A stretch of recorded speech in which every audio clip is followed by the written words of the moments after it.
O'ktamov Jaloliddin. Guruhning eng xavfli odami shu. Laqabi oshpaz. Bugun qamoqdan chiqadi. Hech narsadan tap tortmaydi. 5 yil oldin o'g'rilik bilan qamalgan. Qotilliklar ham qilgan, lekin ularni ocha olmaganmiz. Sani ishing mana shu qotilliklarni bizga fosh qilib berish. Bu to'dani boshlig'ining eng ishonchli odami.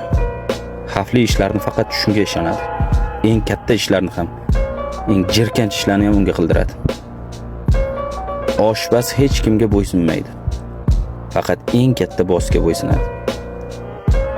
Agar boss buyruq bersa, hatto sheriklarini ham o'ldiradi. Oshpazdan juda ham ehtiyot bo'lishing kerak. Hech narsadan qaytmaydi, qo'rqmaydi ham. Seni o'ldirib yuborish ham mumkin. Tushunarlimi? Sen nima bu yoqdaligingni bilsang kerak. Agar seni bu yoqqa olib kirmaganimda qizni ushlashingga to'g'ri kelar. Hozir qiz xavfsiz joyda. Sen ham xavfsiz joydasan. Hozir seni chiqarib yuboraman. Agar sendan shubhalanishsa, isbotlash olmadi, guvoh yo'q edi deysan. Yaxshilab o'rganib chiqib bo'ladi. Assalomu alaykum. Alaykum assalom o'g'lim, kel. Mayli, unda men bora qolay. Mayli qizim.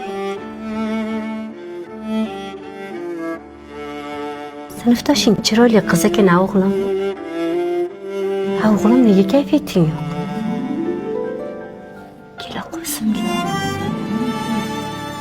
Ishlarim nimagadir o'xshamayapti. Hali hammasi oldinda. O'xshamasa yaxshilikka.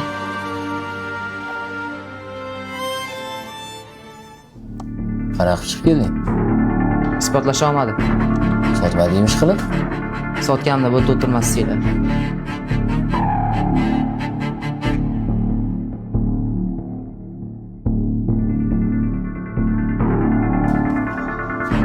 Shuni aytgan Jekchani? Ha. Terrorniga. Buning chiya bo'rgan o'xshamaydi-ku. Nimalarni gapirding? Senga achchiq topshirmayman. Hozir vaqt emas. Boss chaqirgan. Biz bu yerda ishlar rasvo bo'lib yotibdi. Sen boraver, o'zim chaqiraman. Tushunarli. Kim bilan gaplashyapsan?